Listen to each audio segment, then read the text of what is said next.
Hello, Dirk from my pool inspector.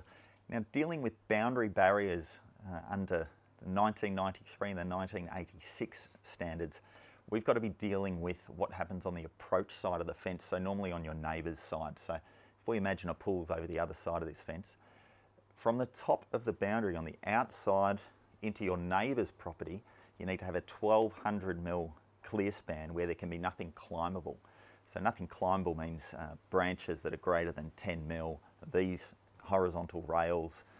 Vertical trees are fine as long as there's no branches that are greater than 10 mil.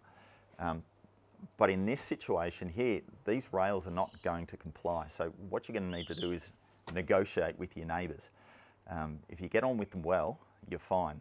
If you don't, there's going to be a problem because you're dealing with everything that occurs on your neighbour's side of the fence. It's got nothing to do with your side. In this situation, you could put what we call fillets, something like a 60-degree wedge on here, or we could go with an option of putting palings on the outside. But the real problems come when you've got trees and bigger trees, more mature trees that tend to happen on the older style pools on the boundary fence.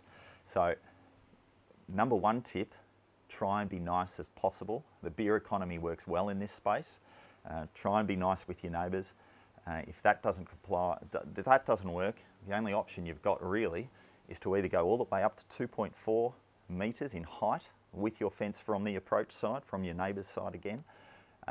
Your other option is to upgrade your standard to 2012 standard, and then that comes with a whole host of different problems. You can no longer have doors opening into your pool area if you've got those, and the non-climb zones come in, which actually occur on your side of the fence. So if you've got lovely trees and a hedge, then it becomes your problem to remove them. So be really careful with how you deal with the boundary fences and what you do in terms of the standards. If you've got any questions, feel free to call.